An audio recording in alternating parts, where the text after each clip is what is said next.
Hyderabad Gachibowli meridian హోటల్లో federal research and recognize council ఆధ్వర్యంలో global excellence awards 2025 కార్యక్రమం నిర్వహించారు. మరి కార్యక్రమానికి మాజీ మంత్రి హరీష్ రావు ముఖ్య అతిథిగా హాజరయ్యారు. ఈ సందర్భంగా విజ్ఞానం అనేది నిరంతర ప్రక్రియ, ఒకసారి వచ్చి పోయేది కాదు అని అన్నారు.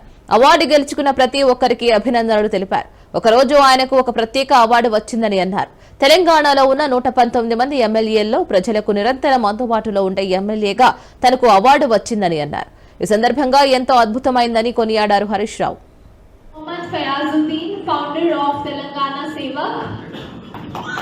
Next up, let's put our hands together for Mr. Saumik Pal.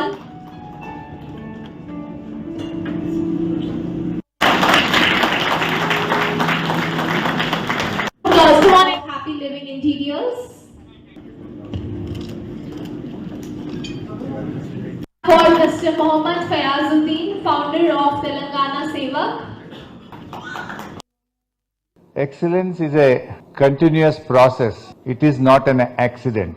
అంటే ఎక్సలెన్స్ అనేది నిరంతరము ఉంటుంది.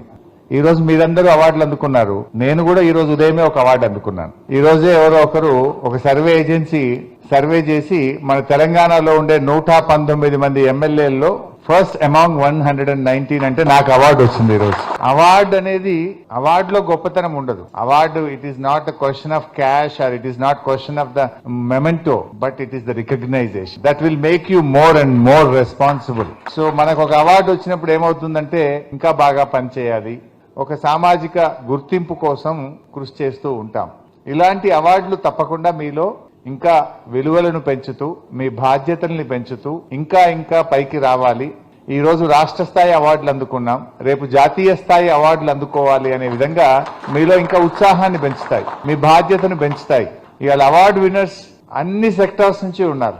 Entrepreneurs, doctors, social organisations, various sections. So ఏమవుతుందంటే ఎంతో మంది ఎన్జిఓస్, సోషల్ ఆర్గనైజేషన్స్ లేదా మంచి ఎంటర్ప్రైనర్స్ అందరిలో కూడా చాలా మంది I'm so happy today many of the award winners are so young. They are less than 30-40.